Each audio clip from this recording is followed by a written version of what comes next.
You're listening to Equip and Build, a ministry of St. Peter's Fireside in Vancouver, Canada. For more, visit equipandbuild.org.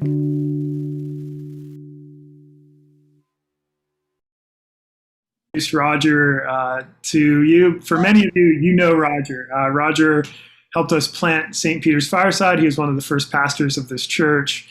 He was on staff with us until midway through 2017, when he and his wonderful wife, Cindy, relocated to the United Kingdom to pursue studies at a little school called Cambridge. While Roger was slumming it there with those low intellectuals, he's since just about completed his PhD and is working now on a postdoc at Oxford, currently back in the States, from what I understand, in the promised lands of the Carolinas with his family. And he and Cindy have since had 2 kids since they moved. So we're really excited for their family. We're excited to have Roger just visiting us again. And this is one of the beauties of Zoom in this season, that Roger was supposed to actually come and preach for us last May. We were planning for that. And of course, COVID ruined that. And so that we get to have Roger even in a virtual space is a gift. Many of you knew all that, but if you've never met Roger, he is a man after God's own heart. He loves teaching the word. He's the one who started Equip and Build at St. Pete's. This is his thing. So it's great to have him come and add yet another session to our Equip and Build catalog. And Roger is just passionate about the church, passionate about discipleship and spiritual formation. And so I'm going to hand it over to him. And Roger, maybe just for those of us who do know you and really we're excited to see you, could you just give us like a quick 2-minute, 3-minute update? How have you been? Well, there's someone just came into the waiting room. Big hello, everyone. I've just been scrolling through the faces and see many familiar faces, and my heart is just full of love right now as I see your faces. So it's wonderful to be here. As Alistair mentioned, I had the great privilege of being part of the St. Peter's plant back in 2013 through 2017, and then we migrated across the Atlantic so I could attempt to do a PhD, which hopefully will be through soon enough. My wife's been very patient and supportive on the way.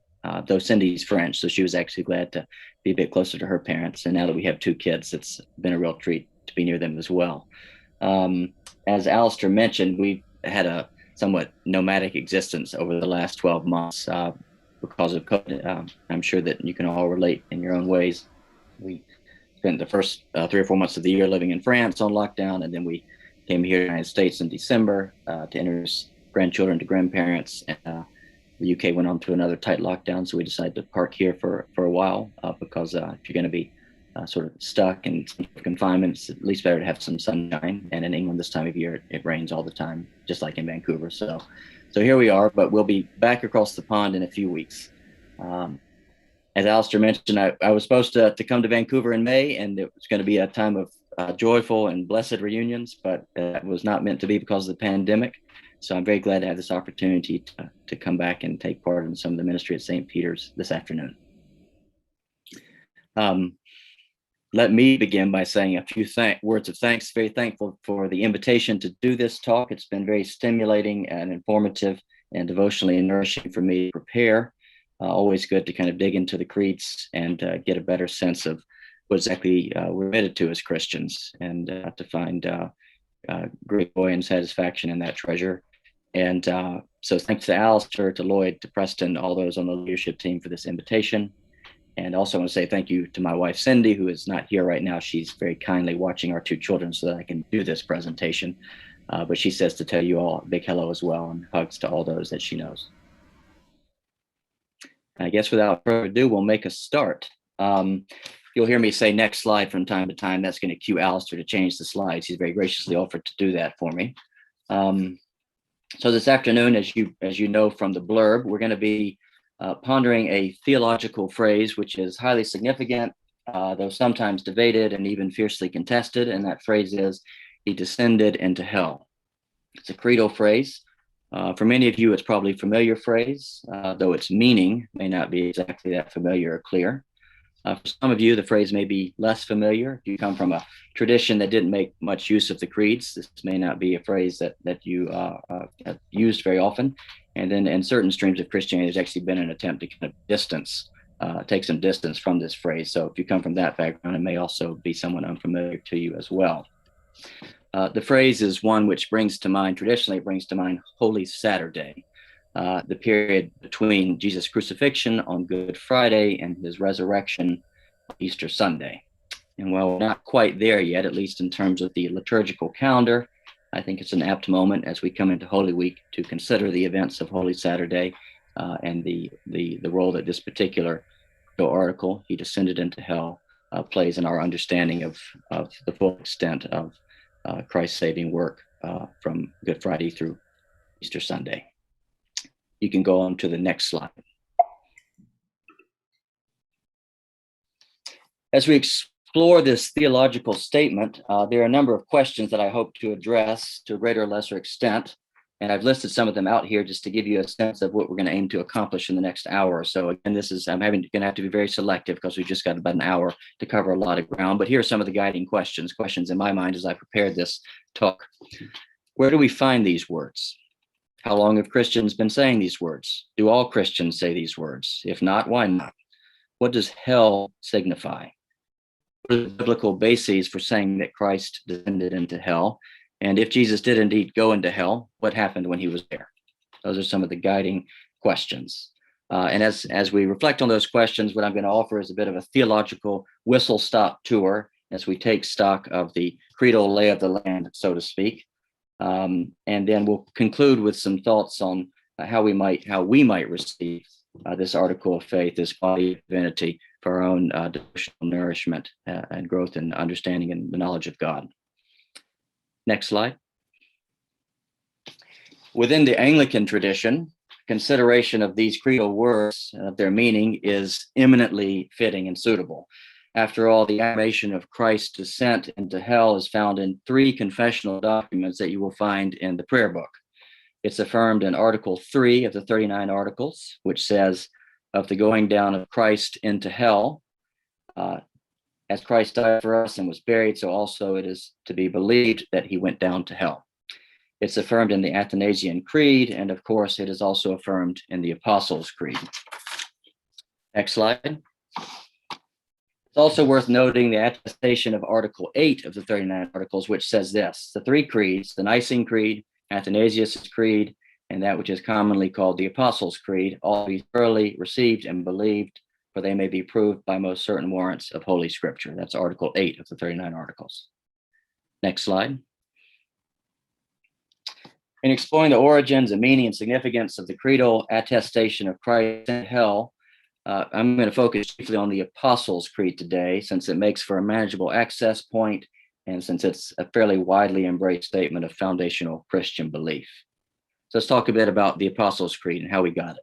In terms of its origin, the Apostles' Creed seems to have its roots in the 4th century, in a 4th century precursor known as the Old Roman Creed or the Old Roman Symbol.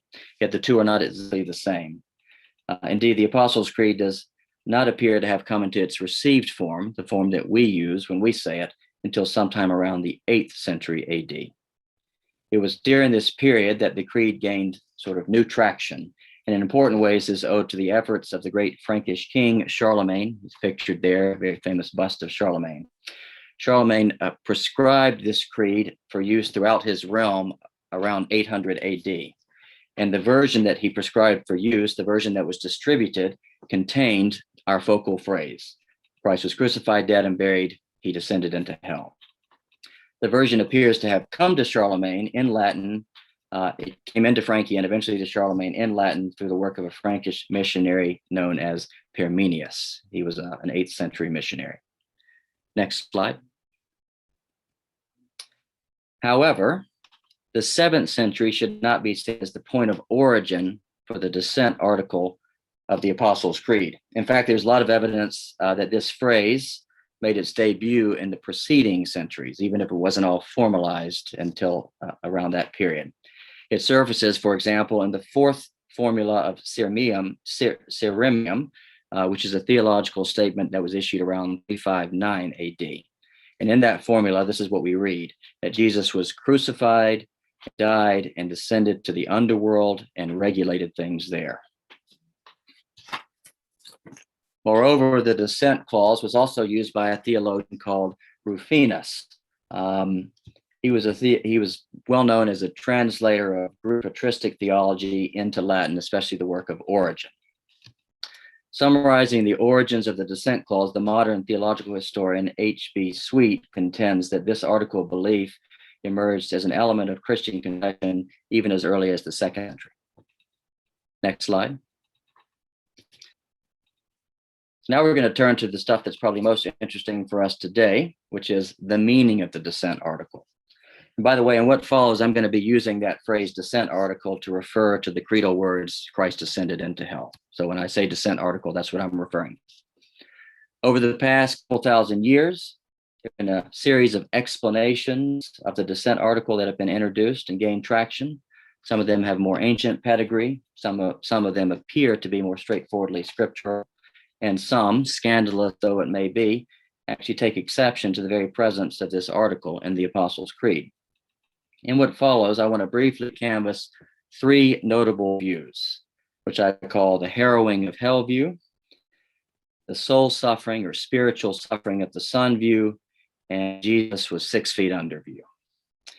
In most all cases, these views have both modern exponents, but they can also claim to have been espoused by Christians in pre-modern eras. In some cases, the views have variants, and a few of those variants will be highlighted along the way.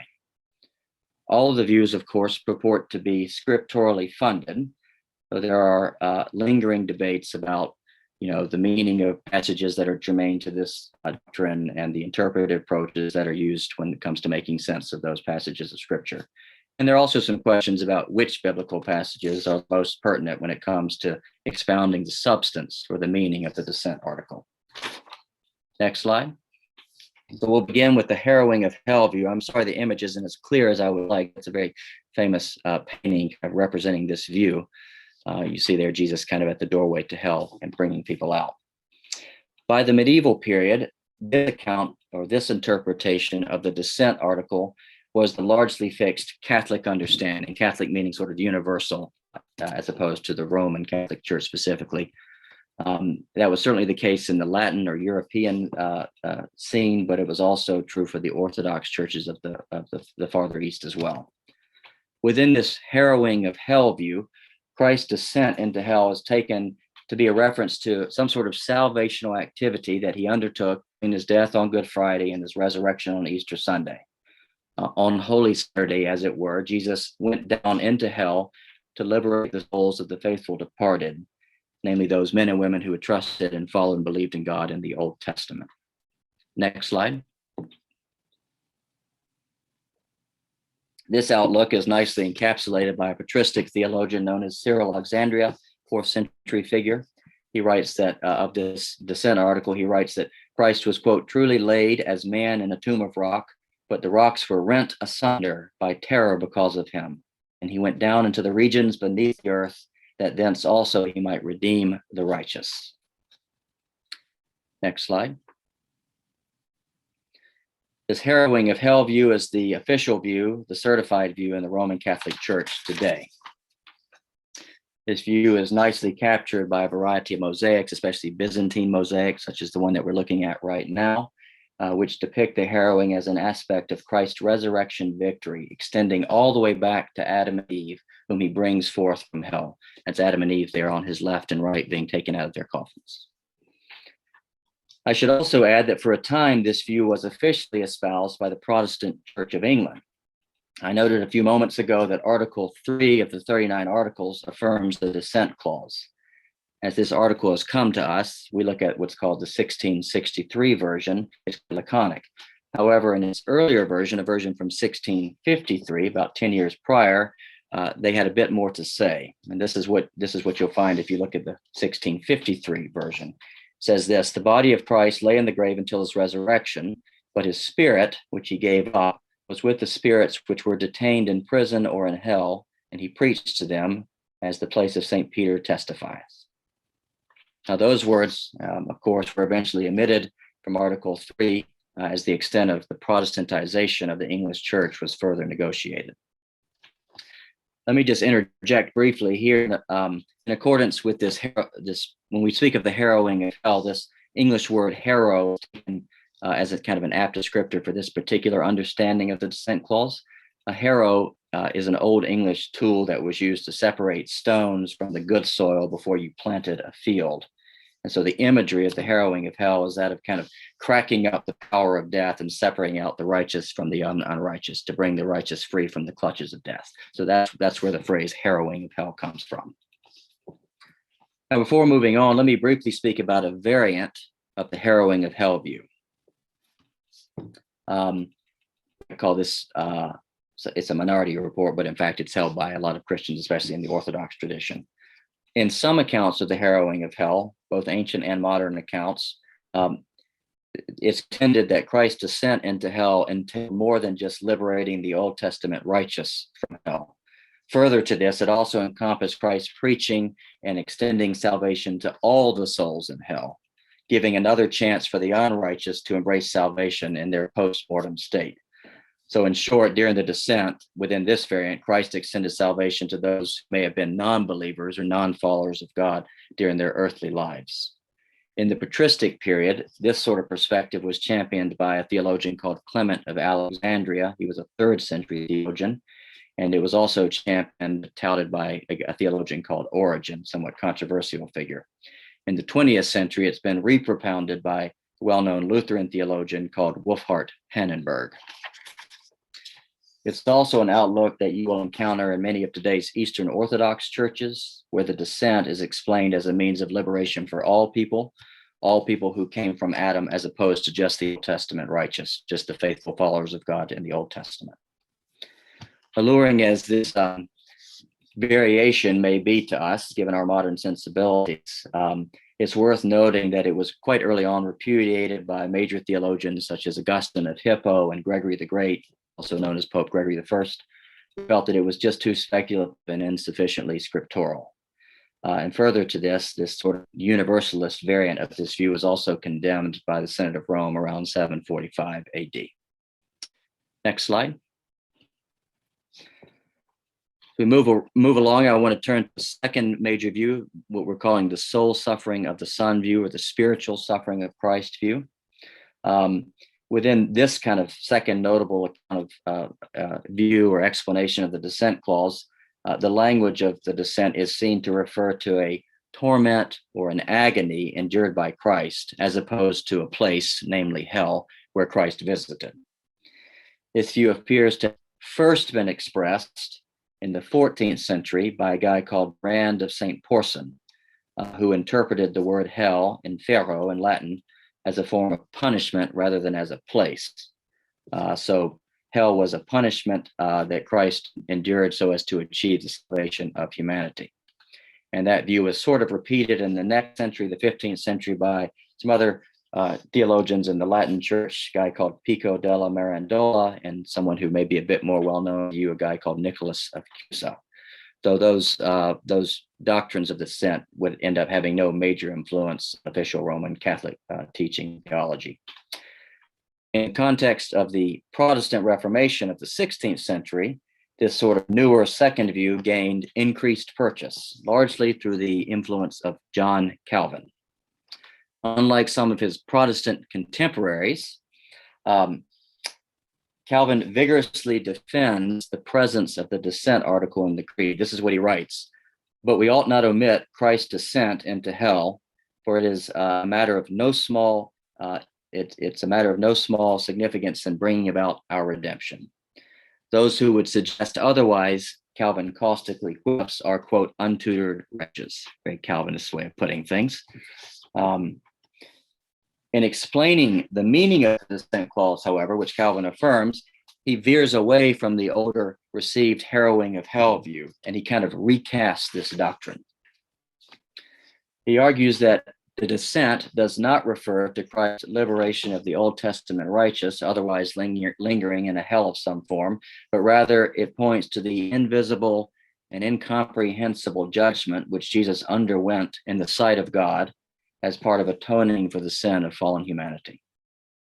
In further elaborating on this, Calvin writes that Christ enduring this invisible spiritual suffering was essential to our full redemption, namely the redemption of both our bodies and our souls. If Christ's suffering was only physical, it was only in the body, only his body suffered in the crucifixion, then his redemptive work would only benefit our bodies. Yet we're more than bodies. We're also souls, we're spirit, and so Christ had to effect a form of spiritual or soul redemption as well. That's Calvin's logic here. Therefore, it was most expedient, he writes, for Christ to undergo the full severity of God's wrath as it came upon both his body and his soul. And for Calvin, all of this is something that occurred on the cross. So he doesn't suggest that this soul suffering happened on Holy Saturday, kind of after the crucifixion, but that was all part of the crucifixion experience. Christ suffered bodily, physically, but also in his soul and spiritually. So in sum, for Calvin, the descent into hell, those creedal words refer to Christ bearing the weight of divine severity. They signal his spiritual suffering alongside his physical suffering, point to a form of inner suffering in his spirit, his heart, and his mind. That, of course, means, as is by now quite clear, that for Calvin, the word hell in the creed does not denote a place. Rather, it bespeaks something like the lowest form of humiliation that Christ willingly endured for our redemption, suffering in his soul together with his body during his crucifixion. Go on to the next slide. Calvin's not the only one who took this view. It was echoed in the thought of some of his contemporaries and peers in the Reformation era, as well as a number of important confessional documents from that period. So, for example, a theologian who was also in the 16th century called Caspar Olivianus, he also sustains this sort of view, speaks of the descent into hell as a statement of Christ's suffering not only in body, but also in his soul. This soul suffering, spiritual suffering view is taught in the Geneva Catechism, which Calvin put together. Let me just read you something from question 65, which explains the meaning of he descended into hell as follows: that Jesus not only endured common death, which is the separation of the soul from the body, but also the pains of death, that St. Peter calls them in Acts chapter 2. By this expression, I understand the fearful agonies by which his soul was pierced. In question 66 of the Geneva Catechism gives a bit more elaboration. It says the descent into hell, the soul suffering, happened for this reason. In order to satisfy for sinners, Christ put himself in the tribunal before God, that he would suffer excruciating agony of conscience, as if he'd been forsaken by God, as if God were hostile to him. This is what is meant by the words, my God, well, why hast thou forsaken me? Matthew 27. And this view also finds expression in the Heidelberg Catechism, which teaches that Christ's descent into hell refers to more than just his enduring bodily death, but rather it speaks of an inexpressible anguish, pain, and terror that he experienced in separation from God on the cross, in order that none of us might ever experience that sort of separation from God. Next slide.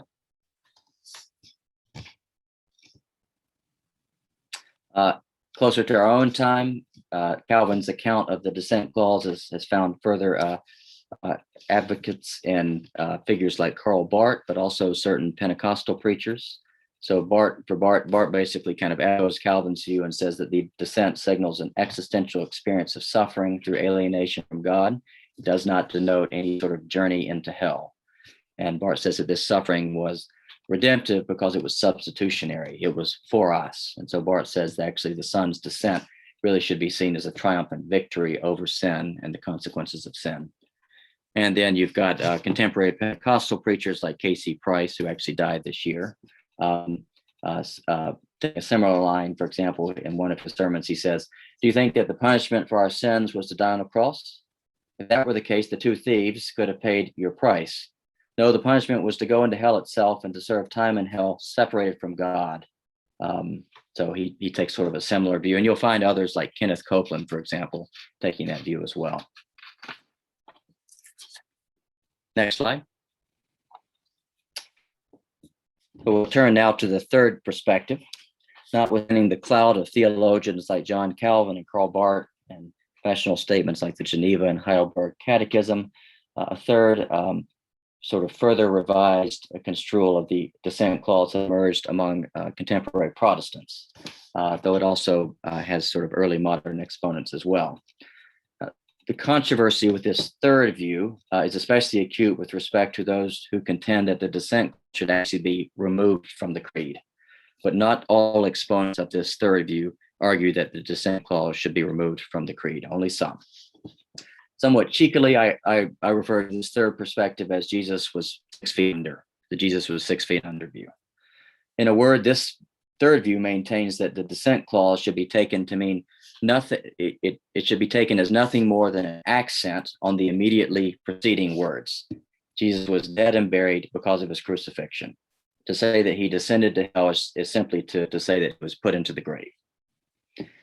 Now, this view has been freshly advocated by figures like John Piper and Wayne Grudem, both of whom are alive, a well-known preacher and well-known theologian in the United States these days. But it can boast an early modern provenance as well. We just saw that Calvin defended the dissent clause even while he recast the doctrine of the dissent. But some of his Reformational peers, as I alluded to a moment ago, took sort of a different. This is what one encounters, for example, in a guy called Martin Bucer, who was a 16th century theologian, also Reformed theologian, worked in Strasbourg, and eventually served as the professor of divinity at Cambridge University. For people like Bucer and a few others, the dissent clause was interpreted to mean nothing more than that Christ died and that he was put into a grave or a tomb because he truly expired. So both Bucer and Judd called for a rejection of any sort of literal doctrine of Christ going down into a place called hell with an attendant harrowing of said place. You can leave it on this slide, Alistair. We'll stay with the standards for a sec. This sort of third view in the context of the 17th century gained a formidable certification in the Westminster Standards, which were produced in England in the mid-17th century, issued around 1646. The Westminster Standards, which is a confessional document that's still used by many Presbyterians today, maintains, quote, that no right sense can be given of the dissent article of the creed, at least one which can be proved and confirmed by explicit scriptural testimony. And the Westminster theologians went on to assert that any sort of local descent into hell is certainly not intended by the creed, and that also in opposition to Calvin, they said we need to abjure any notion that the descent signals some sort of agonizing soul suffering or spiritual suffering on the part of Christ, either with or after his physical agony and death. Quote, Christ's humiliation after his death consisted in his being buried and continuing in a state of death and under the power of death till the third day, which has otherwise been expressed in the words of the creed, he descended into hell. So that's what you'll find in the Westminster Confession. Closer to our own time, this sort of view, this Westminster consensus view linked with Martin Bucer and others and then affirmed in the Westminster Standards, it's been promoted by J.I. Packer. For Professor Packer, the dissent clause is an accent on the fact that as a result of his crucifixion, Jesus truly died, became a corpse. As explained by Packer, the dissent need not be taken to mean that Jesus went down somewhere any more than saying he rose from the dead should be taken to mean that he came up out of a mine shaft. That's what Packer writes in one of his famous articles on this. To the contrary, he says that the creedal language of Christ's descent into hell simply denotes his entry into a lower state of worth and dignity, which is to say death. For after all, is not life to be preferred to death? Is not life better than death? Other Anglican theologians, past and present, have likewise embraced this interpretation, though hardly all of them. There's a lot of diversity of opinions out there in the Anglican tradition. But others like John Lightfoot and John Pearson, and closer to our own time, W.H. Griffin Thomas, have likewise taken the view that Packer espouses. Next slide. Now, quite close to our own time, and in my opinion, rather alarmingly, there are some who embrace the sort of view that you find in the Westminster Standards and that you find being presented and sustained by Professor Packer, but who, in a move which neither the Standards nor J.I. Packer would ever countenance, go on to call for the language of Christ's descent into hell to be excised or removed from the Apostle Creed. Of late, this sort of determination has been conspicuously and somewhat controversially advanced by John Piper and Wayne Grudem. This is what Wayne Grudem says. The dissent article is a troublesome phrase a late intruder into the Apostles' Creed that never really belonged there in the first place. On historical and scriptural grounds, it deserves to be removed. After all, the phrase descended into hell is not found in Scripture. Now, what's the rationale for this somewhat severe judgment? First, Grudem makes an appeal to Rufinus, that guy we mentioned earlier from the 5th century, I believe, who is in Grudem's reading is the kind of the first guy to drop these words into the creed. Grudem says that when Rufinus added the dissent clause to the creed, into his version of the creed, it was simply meant to signify Christ's burial or being put into a grave put 6 feet under. And this is because, or so Grudem argues, at that time, the preceding reference to Christ being buried was not part of the creedal wording. The creed would thus have said something like this at the time of Rufinus: Christ was crucified and dead and descended into hell. And so along those lines, Grudem says descended into hell clearly means sort of that he was buried. And as Grudem kind of goes on to further explain his argument here, he says, at the time of the 7th century, when the creed sort of was formalized and distributed by Charlemagne, a reference to Christ's burial had somehow been added to the creed, and it had been placed just prior to the dissent clause. So consequently, people began to assume that the language of dissent must mean something different from that Christ was buried. For Grudem, this is the origin of the problematic doctrine of the harrowing of hell, that particular oldest view. Next slide. Grudem also takes biblical exception to the dissent clause. He appeals to Jesus' own words about what awaited him after his death on the cross. So in Luke 23, for example, just before he died, Jesus looked at the thief next to him on the cross and said, "Today you'll be with me where? In paradise, not hell." So Grudem says we need to pay attention to Jesus' words there. And then third, and also in the realm of kind of scriptural interpretation, Grudem contends against certain readings of relevant verses for this doctrine from 1 Peter 3 and 4, which have commonly been used to provide a scriptural basis for the harrowing of hell view of the dissent clause. So if you look there, I put some words from 1 Peter 3:18, and that's actually supposed to say 1 Peter 4:3-6 there. Apologies for that. So it's a section from 1 Peter 3 and a section from 1 Peter 4. You'll see there that there's a reference to Christ going down and preaching to spirits in prison, and people have often read this passage as saying Christ went to hell and preached the gospel to the people, the spirits or souls that were there. But Grudem and Piper both argue that's kind of a flawed exegesis. That it's much more plausible to understand this reference to something in Noah's time as basically Noah was preaching salvation to people and they didn't listen, and it was actually Christ preaching through Noah to these people and they didn't listen. And so what's being said there doesn't pertain to Christ going into hell, but to an event that happened in the past.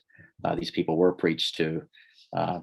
And they're referred to spirits in prison because that's what they are now, even though it wasn't what they were at that time. Just like we would say, we might say, when President Biden was a student at university, if we referred to him, however, when Biden was a student at university, he wasn't President Biden, but now we would say when President Biden was a student at university. So these spirits in hell, it's kind of an application of the present state onto the past. And then also there's a question about 1 Peter 4. 3-6. You've already spent enough time in doing what the Gentiles like to do, ... They're surprised that you no longer join them in the same excesses of dissipation, and so they blaspheme, for they will have to give an accounting to him who stands raised by the living and the dead. For this is the reason the gospel was proclaimed even to the dead, so that, though they have been judged in the flesh, as everyone is judged, they might live as the Spirit of God does. So in this text, the line preached to the dead, this is the exegesis of Piper and Grudem, that line should be taken to refer to those who, after being preached to during their lives, then died. It's not referring to people being preached to after they'd already died, people who are in hell. And they would argue, exegetically, it seems that Peter is offering these words as comfort to the still living relatives of people who are now deceased. They may have thought that because those relatives accepted the gospel that they would never die, but then they died, so everyone's sort of worried about what's going on. And what Peter is saying actually is that the gospel will save them, but it will save them not from dying in this present life, but it will save them from in the final judgment. So the point is that the preaching of the gospel will, in the eschatological future, benefit those who heard it, but have died since hearing it. So kind of a close reworking of the exegesis, which I personally find quite compelling. So it's on these sort of historical and exegetical grounds that Piper and Grudem conclude that if we say in the creed, when we say the creed, if we just say descended into hell, that we should understand this statement as referring to Jesus' death and nothing more, to Jesus simply being put into the grave. And then they go on to say, given that Jesus' death and burial is affirmed right before you say the descent clause, then why do you even need it? It's redundant. So it should just be stricken from the creed, or so argue Piper and Grudem. Next slide. So we've done a bit of that whistle-stop tour, these kind of three views, which have ancient or pre-modern as well as modern exponents, the harrowing of hell view, soul suffering view, and the 6 feet under view. So what are we to do with all this? How are we to receive this kind of theological inheritance? How are we to understand the significance of the descent article?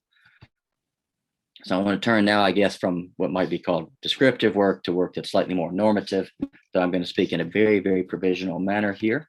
And I'm sorry to disappoint, but what I'm not going to do today is to try to pin this down entirely and leave you with the right answer boxed up with a bow around it. That's not what I'm going to do.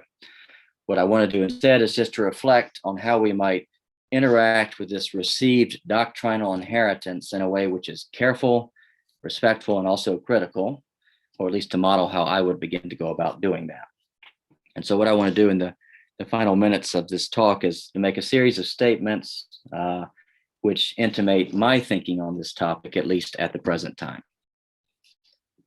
Next slide. Number one, I think I've got 5 statements. So the first statement: when grappling with the meaning of the descent article, we should be mindful, to quote Pope Benedict, though he said this when he was Cardinal Ratzinger, we should be mindful of the fact that, quote, the few places where scripture seems to say anything about this matter can be so difficult to understand that they can easily be expounded in many different ways. That's actually not so different from what you read in the Westminster Standards, which says, this is a tricky doctrine, and making sense of the biblical passages that are relevant to it is not an easy thing to do. So we just need to remember that as we approach the descent clause and as we talk about what it means. We should operate, you might say, with a bit of epistemic humility. Whatever conclusions we reach should not be written in stone. Number 2, and this is probably the longest of 5 points. You can go back for a sec, Alistair. There we go. You can keep looking at Pope. We just need to soak on Pope Benedict's words for a few minutes as we go forward. Number 2, I remain unsatisfied with any call to strike the descent clause from the creed. So even if there are debates about the meaning of this clause, it should not be removed. Here, I think we do well to heed an exhortation from that most reputable Elizabethan Church of England theologian, William Perkins. I wrote my PhD on Perkins. Some of you will know. This is what Perkins says.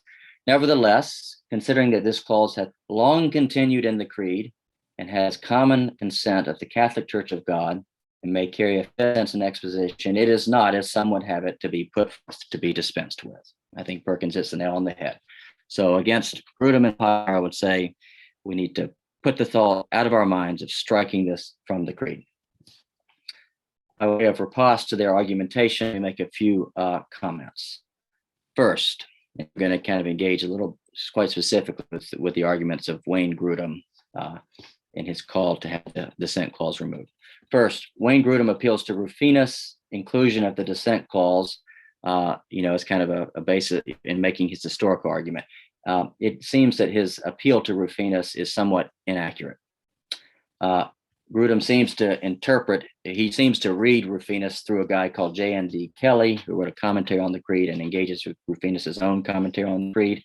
And as this commentary notes, at one point, Rufinus did write that the meaning of the descent article appears to be precisely the same as that contained in the affirmation that precedes it, namely the word buried. However, if you want to understand Rufinus's sort of more comprehensive, mature perspective, you can't do that with reference to a single statement. It can be misleading, especially when you take into account the fact that on a number of other occasions, Rufinus provided scriptural arguments for understanding the descent clause as something more than Jesus just being put 6 feet under. So if you look at what Rufinus writes in some of his commentaries on Psalms, like Psalm 16, 22, 39, 69, also the commentary on Luke chapter 8 and 1 Peter chapter 3, you'll see that he makes it very clear that the descent article denotes something more than just Jesus going to the grave. Second, in suggesting that the descent article means more than just Jesus was buried, put 6 feet under, Rufinus would have been very much in line with a number of earlier patristic figures who assumed, long before the Apostles' Creed was actually formalized and disseminated in the 8th century, that in his dying, Christ descended into hell with some redemptive purpose. This was kind of a standard view. You can go to the next slide now, Alistair. So when you take that into account, when Rufinus puts the descent article into his version of the creed that would become Apostles' Creed, he can actually be seen to be honoring and further expounding what was a very commonplace understanding of what transpired on Holy Saturday, which is something more than just Jesus being put 6 feet under. This theme worth looking at the patristic witness and the medieval witness to see what they have to say about what the descent clause means. There's a great study that's been produced not too long ago by a guy called Justin Bass on this. Let me just read you something he says. He says, when we come to the creed and when we come to this article of the creed, we should pause. We should pause for a moment and realize the significance of how ancient and how geographically widespread belief in the descent clause, understood as the harrowing of hell type view, was since the close of the 1st century. Indeed, if we apply the external canons of text criticism to the doctrine of the descent, then we will discover that it was a very ancient and geographically widespread doctrine. Next slide.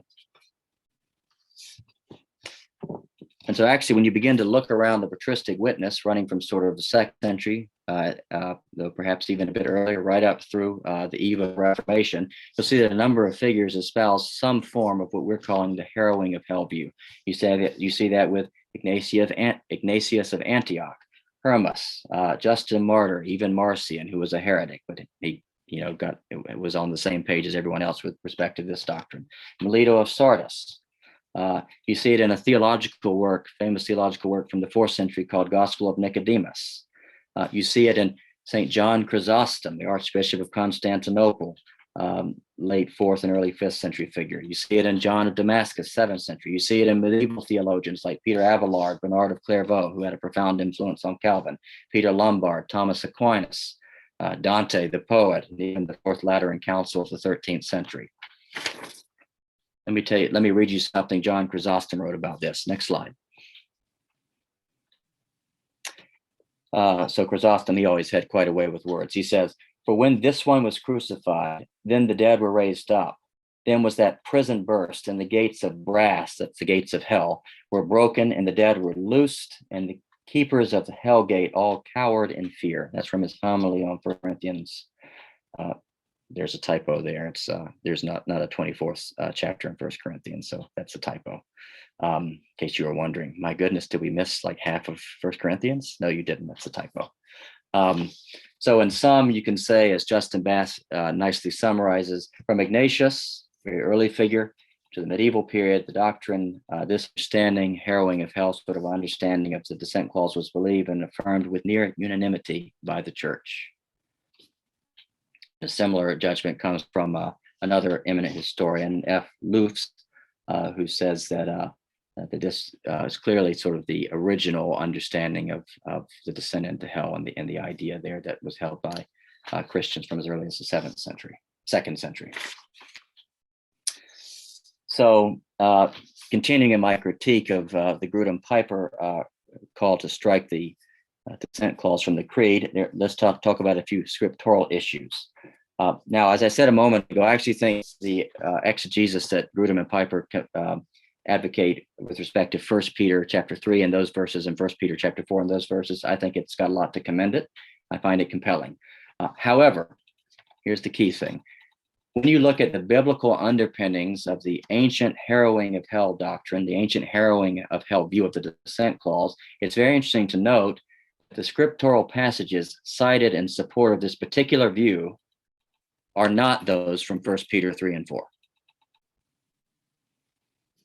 Indeed, in one of his commentaries, Augustine, who maintained this view, as with most of the folks, theologians from his period, he actually says those particular verses do not teach this doctrine, but he still maintains this view. It's just not grounded in 1 Peter 3 and 4. Next slide.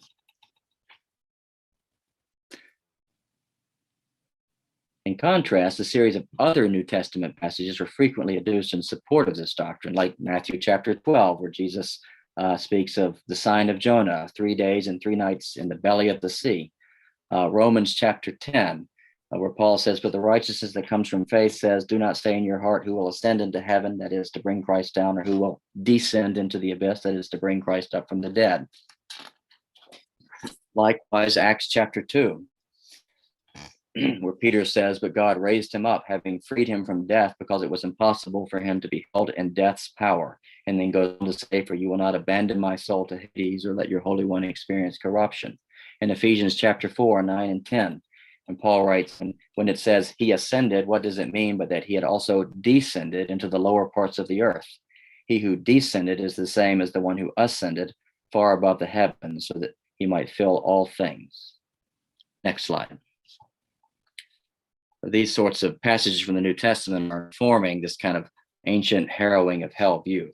Especially relevant are a somewhat enigmatic passage from Matthew 27, right there at the crucifixion death of Jesus. At that moment, the curtain of the temple was torn in two from top to bottom. The earth shook, the rocks were split, the tombs were opened, and many bodies of the saints who had fallen asleep were raised.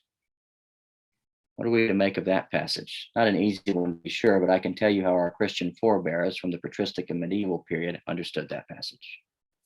And then Revelation 1, which hardly gets any mention in contemporary discussions of the descent clause and how we should understand it. It says, when I saw him, I fell at his feet as though dead, but he placed his right hand on me, saying, do not be afraid. I am the first and the last, the living one. I was dead, and I see. I'm alive forever and ever, and I have the keys of death and of Hades. It's in this passage that death and Hades are explicitly brought together, a link which was not missed on those who contributed to and brought forward the sort of harrowing of hell view. Along these lines, Revelation 1:18 has been referred to as one of the best passages behind the patristic idea that Christ's descent was an event in which he waged war against death and the realm of Hades that had hitherto ruled and reigned. Now, to be sure, the passage I've just surveyed, none of them explicitly teach the harrowing of hell doctrine. They should, however, give us pause in any attempt to hastily dismiss this ancient and long-standing understanding of the descent article. I think they remind that any attempt to discredit it has got to be prepared to engage substantially with more than just those two texts from 1 Peter 3 and then the second from 1 Peter 4, both of which are tricky to interpret. And I should also add at this point that that explicit biblical reference, contrary to the persuasions of certain fundamentalist biblicist types, explicit biblical reference is not the criterion for saying that a doctrine is scriptural. Case in point is the doctrine of the Trinity. The word Trinity is not found in the Bible, nor is the classical doctrine that this word signifies explicitly taught in the Old and New Testaments. In more than one case, the relationship between a given doctrine and the biblical interpretation behind it can prove to be a bit complicated. It's very important to remember that. All right, that's the second point. Let's go on to the third point I want to make here. That's kind of a scary slide. It'll be gone in just a moment. This preceding point, this kind of, taking exception to the Grudem-Piper thesis, I think it gives us a certain license to contemplate and perhaps reconsider the validity of the harrowing of hell interpretation of the descent clause. Now, this is not to say that the harrowing of hell view is to be accepted hook, line, and sinker. It has sometimes taken strange and highly speculative and even anti-biblical expressions, as many Protestants are quick to point out with respect to the Eastern Orthodox understanding of this doctrine. Nevertheless, I think we need to take care to look for what may be true in this ancient, earliest, original Christian perspective on the descent clause. As a first step in doing this, I think it's crucial to specify what exactly hell denotes. How should this term be understood? It's no secret that the word hell conjures up images of a place of torment and punitive suffering. And that's not entirely without basis in the New Testament, especially when you recall some of Jesus' unsettling references to a place or a state known as Gehenna. He talks about that in Mark 9 and Mark 13, for example. Yet this Gehenna conception of hell is not the one that's operative in the mainstream doctrine of the harrowing of hell. So here it's important to consider the etymological origins of the word hell in the Apostles' Creed. In the Creed, the word hell, he descended into hell, is a translation of the Latin inferno. And in turn, inferno comes to us from the Greek word Hades. Bearing this in mind, it's important that we check our understanding of what hell more plausibly signifies. Now, as it happens, the meaning of Hades in Greek, whether you're looking at ancient secular Greek literature in Greek or biblical New Testament Greek, is quite clear. You can go to the next slide. Hades refers to a place of repose, a holding cell of departed spirits. It is to be differentiated from Gehenna, which denotes in the New Testament a place of eternal punishment and alienation from God, where the wicked will go after the last judgment. You can read Matthew 25 for more on that. In contrast to Gehenna, Hades should be seen as the New Testament equivalent of the Old Testament notion of Sheol. In the earliest parts of the Old Testament, from around the 8th century BC, the afterlife, what happens post-mortem, is described as being in a place called Sheol.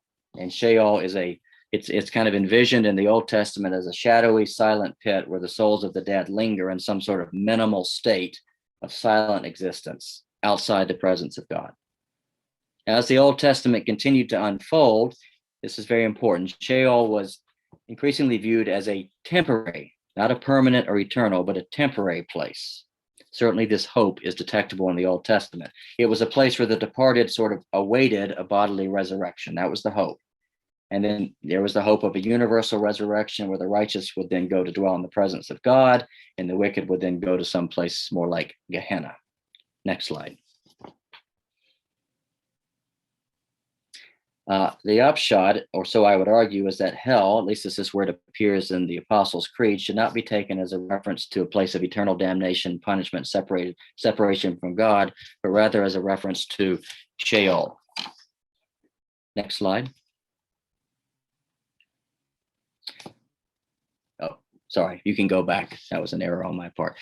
This is a passage from Job, which kind of gives us a sense of what Sheol was about. Job speaks of going down to the grave and not returning, never coming to his house again, his not being known in his place anymore. This is one of many Old Testament texts that kind of introduces this idea of Sheol.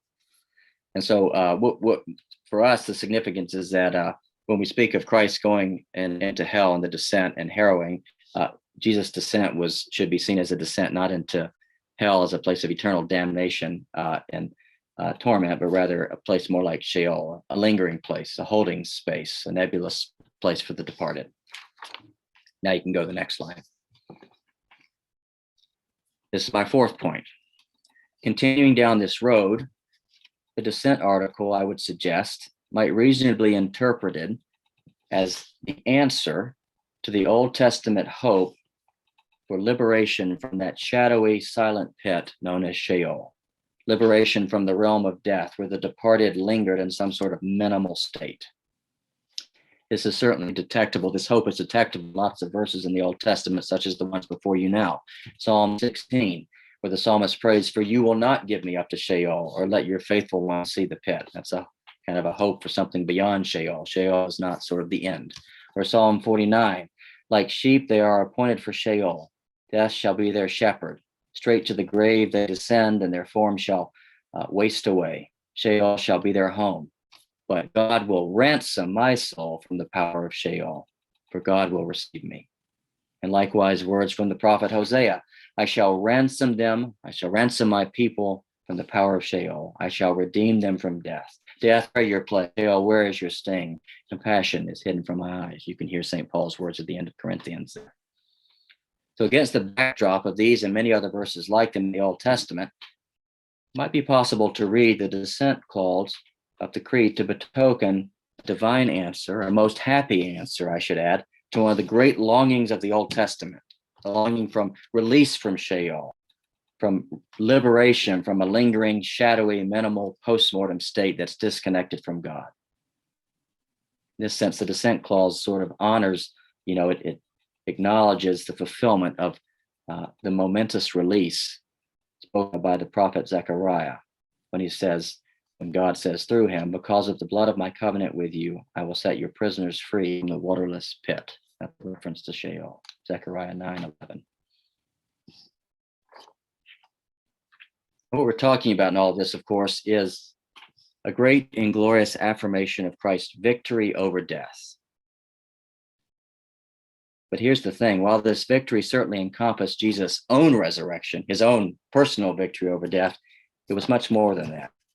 It was also a victory over death writ large, an overcoming of the power of death, a grip of Sheol over the people of God who had died up until that point. And moreover, this victory wasn't merely retroactive, benefiting the righteous or the faithful people from the Old Testament, but I think actually we can say that the effects of Good Friday, Holy Saturday, Easter Sunday, the Triduum, was to ensure that the people of God, whether in days past, present, or in the future for us, no longer experience any sort of post-mortem existence and separation from the love of God. For those in Christ, the Sheol or the Hades post-mortem experience is abolished. It's for this reason that St. Paul can write with confidence and great joy, just like he does in Philippians chapter 1, that if he were to die, he would find himself not in the shadow land of Sheol, but rather with Christ, not in a minimized existence, but rather in a fuller existence in the presence of Christ.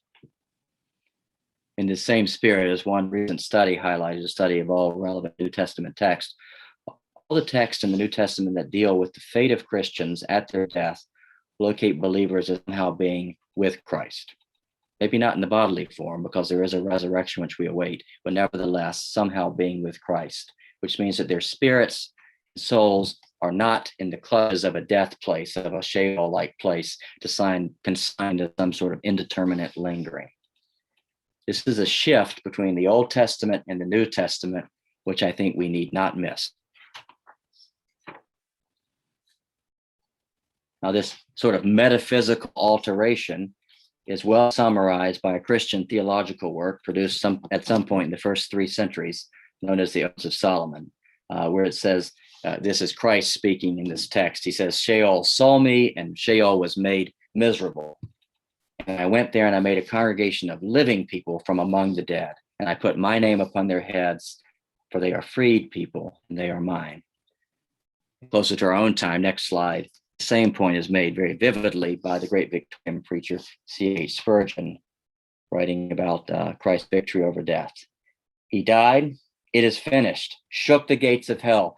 Down from the cross the conqueror leaped, pursued the fiend with thunderbolts of wrath.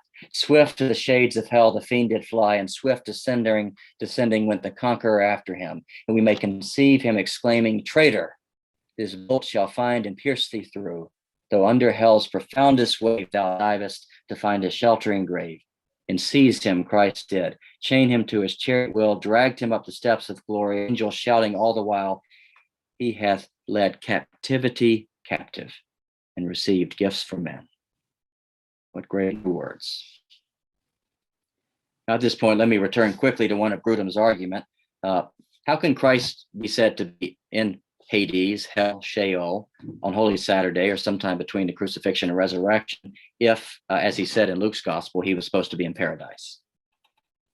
I would submit that the problem here is kind of spurious. It presupposes, wrongly I would contend, that Christ is subject to the constraints of personhood, which typify our current state of existence, as opposed to the personhood experienced through his transformed resurrectional state of existence, unfolding as it did on the Holy Weekend. So we know, for instance, that Christ had a bodily ascent into heaven. Read about that at the end of the Gospels, such that his humanity is still part of his person right now. However, that clearly does not mean that because Christ somehow remains embodied in heaven that he cannot be with us here and now. So the old rules don't apply. Next slide. And rounding out this fourth point, let me say something pastoral briefly.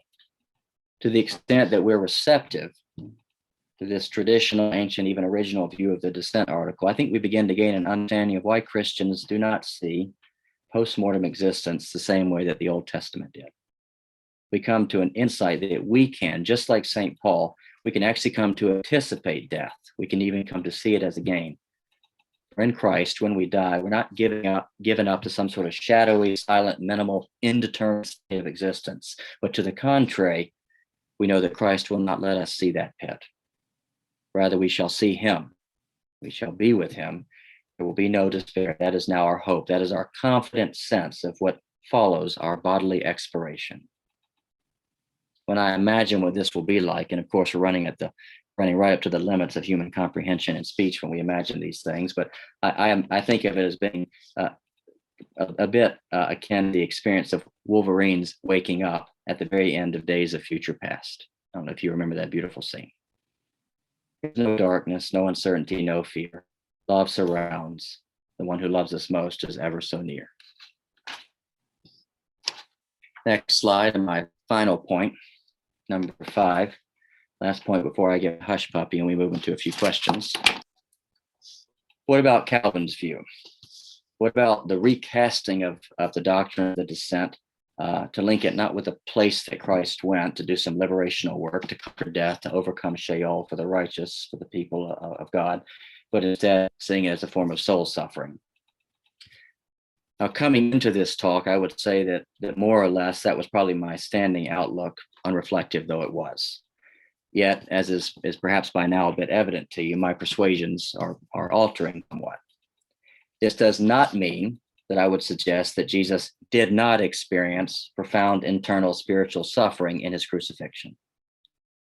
Nor does it mean that it's inappropriate to speak of Jesus as enduring a sort of hell by virtue of experiencing profound, acute separation from God in his death. My God, why have you forsaken me?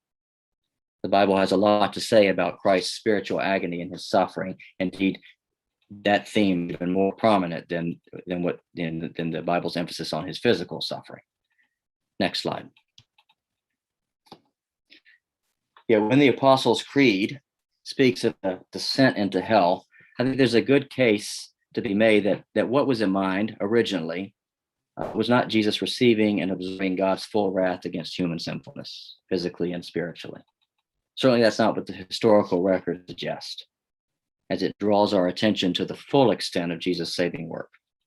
Now, to be sure, this work brought about divine pardon, justification for human sinfulness, but it also dismantled the consequences of that sinfulness as expressed in the reigning power of death and human subjection to a form of separation from God in the post-mortem state. Now, while Protestants have, in particular, not always been exegetically satisfied in this arena, I do think that there's a need to revisit this ancient view. I think there's a need to reconsider the scriptural bases, beginning by attending to portions of the biblical canon which have not perhaps been given the attention and the time they deserve when it comes to making sense of the descent article and understanding why our forebears in the patristic and medieval period had a view that's quite different from you and say Calvin and also Grudem and Piper. To get a sense of the descent that came after Christ's initial coming down and the incarnation, to get a better sense of his final descent. Postscript. I recognize some of you might be disinclined to my reflections on this theological topic, and that is A-okay. But at least I hope you've seen how tricky articles of the faith can draw us into a fruitful form of contemplation. Along these lines, I would maintain that it's far better for us to get into the habit of asking questions and becoming educated about the history of the faith and the formulations of theology from earlier generations than it is for us to arrogantly package everything into bite-sized meals that fit our appetites. I, for one, would rather have an ancient creed that makes me think about my faith than a contemporary mech creed that makes everything a happy meal for our childlike minds. So I'll leave it with that. And now we can go into a bit of Q&A. Thank you, Roger. I'm glad at the end there you didn't tell us how you really feel about all of this. But very much appreciate how you surveyed church history and brought very complex ideas into comprehensible streams of thought. And thanks for the exhortation at the end there. So I really appreciate the time you've put into this for us. And we're going to now move into a time of Q&R, question and response, or question and Roger. Again, you can digitally raise your hand by pressing that button, or you can physically raise your hand, or you can type a question in the chat. Just so you know, this is being audio and video recorded, so if you do speak at this point, you will be in the recording that we post later. So I'll hand it over to Heidi to unmute you or to choose who's asking questions in order, and Roger will give us about 20 minutes of Q&R. Great. Quick question, Heidi, as we start into the Q&R, is there a way to take the slide off so that I can see more of the people? Yeah, there we go. Great. Yeah. All right. So again, if you have a question, please feel free to use the reactions button at the bottom of your screen to click raise hand, or you can post your question in the chat. So our first question comes from Richard Sandlin.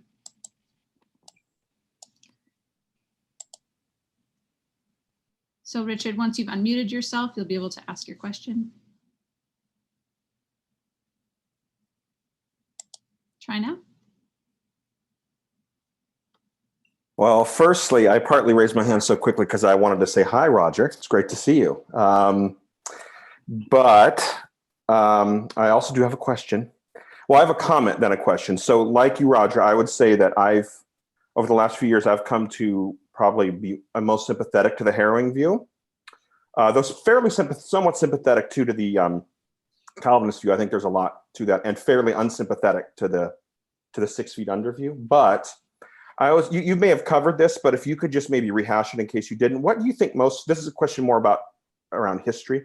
What do you think most explains the again, bracketing off the Eastern Orthodox, because I know that they've always been sympathetic to the harrowing view. But what do you think explains the shift from that more ancient harrowing view to the more early modern or late medieval Calvinistic view? I wish I had a better name for it, but I just think of Calvin, maybe because that was the first slide you put up. But Calvin's view. What do you think it most explains why their harrowing view sort of fell off, at least in the West? That's a great question, and it's great to see you too, Richard. So in brief, this is what I would say. So the soul suffering view that comes forth very forcefully with Calvin, but it has some precursors with Nicholas of Cusa, for example. But all of this is coming after the important work of a guy called Anselm, who was actually the Archbishop of Canterbury at one point. And he developed an atonement model that became very prominent and central certainly in the Reformation, in Lutheran Protestantism and Reformed Protestantism. And that's that model, kind of as we would know it, is sometimes referred to as substitutionary atonement, sometimes penal substitutionary atonement. And so I think that Calvin's soul suffering view represents sort of a sustained effort to kind of bring lots of other doctrines kind of into alignment with that particular atonement model, which I would, of course, happily affirm, though I don't think it's the only atonement model that's taught in the New Testament. So I would see the emergence and that would also explain why other figures like Nicholas of Cusa and other folks were also thinking in those terms. And that was especially influential in the Latin church, the sort of Western European church, as opposed to the Eastern Orthodox churches, which is why I think the view that Calvin advocates kind of emerged in the Latin tradition and never really emerged in the Eastern traditions. So that's what I'd say about that. And Richard, did you want to ask a follow-up question? I did. I just wanted to say thank you, Roger. I guess I had never quite, I didn't make the connection, I'm glad you did, to Anselm's atonement theory as to what would have driven the this clause, this change in approach to this clause. So as usual, Anselm's a big pivot figure. So yeah, thank you. Big pivot figure. Big pivot figure. All right. If you have a question, you can use the raise your hand feature, or if your camera is on, you can visually raise your hand and I'll call on the next person.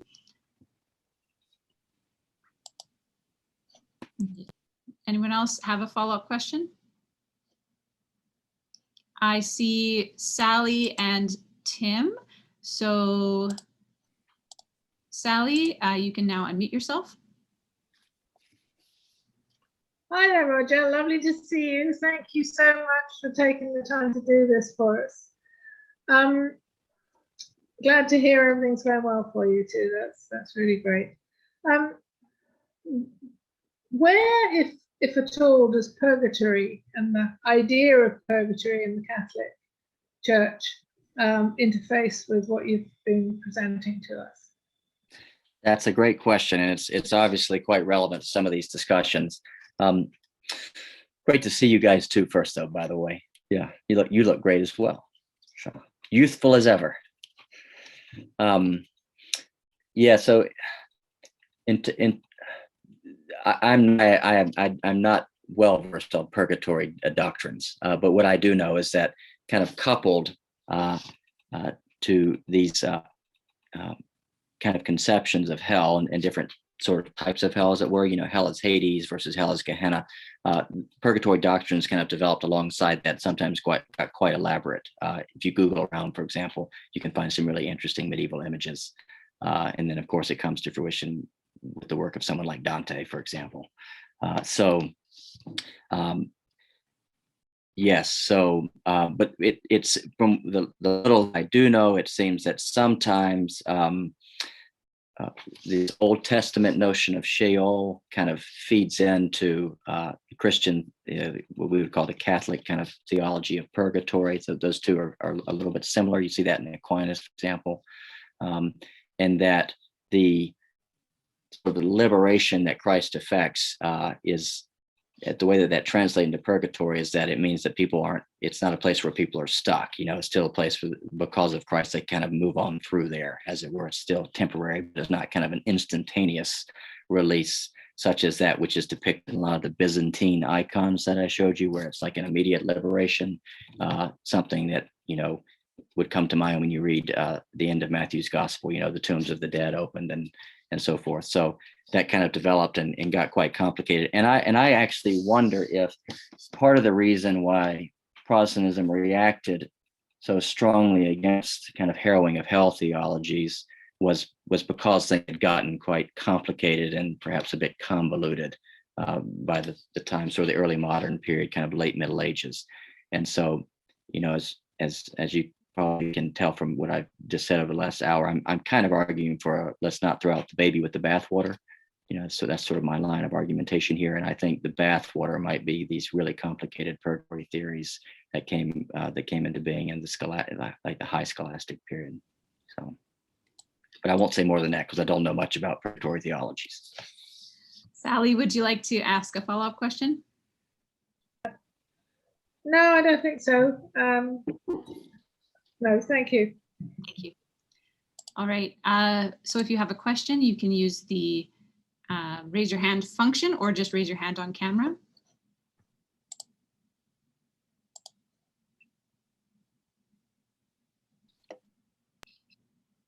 I'll ask a question. Alistair, go ahead. Roger, how would you articulate the descent to hell as good news?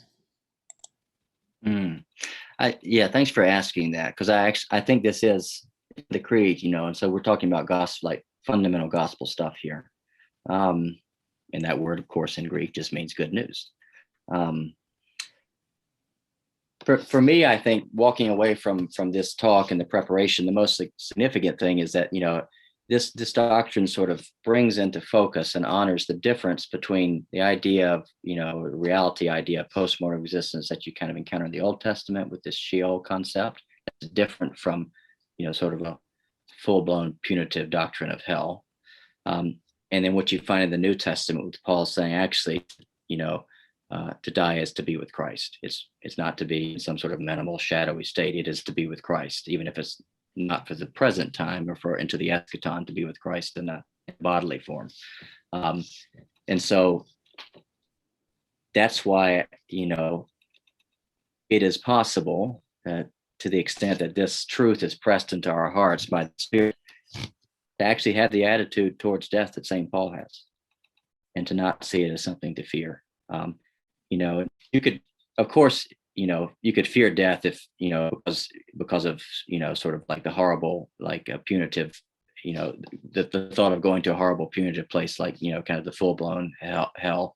But you could also fear, not be that excited about it by going to Sheol. I mean, that's not exactly a very pleasant, attractive place either. Maybe it's slightly better than, but what Paul is saying is actually that's not what awaits either. There is no kind of shadowy holding place anymore.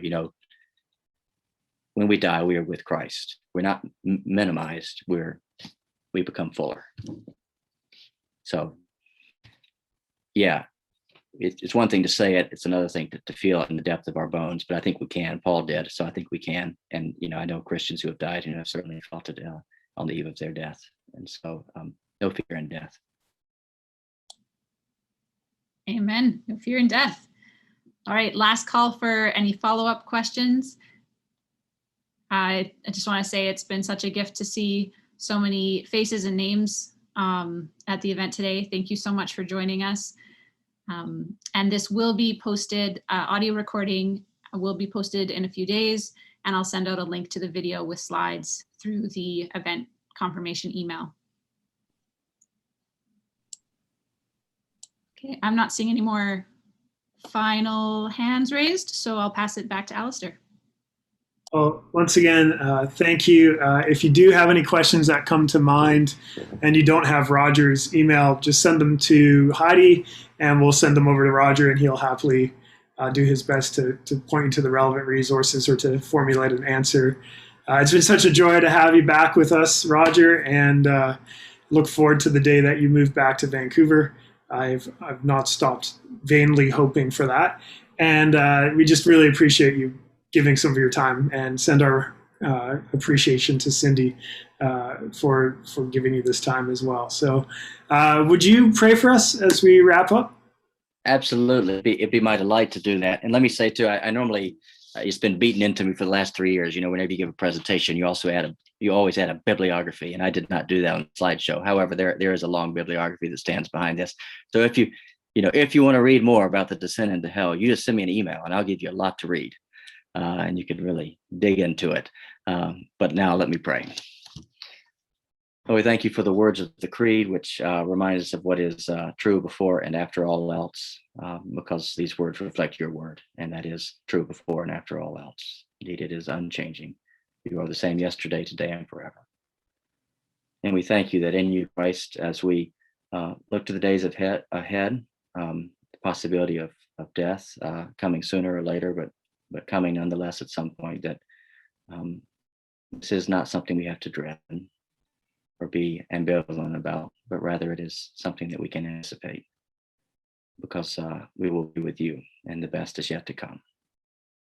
We ask that by your Spirit you would ground us in this reality, help us to take it to heart and live out of it with great joy and hope. Amen. Equip and Build is a ministry of St. Peter's Fireside in Vancouver, Canada. To learn more, visit equipandbuild.org.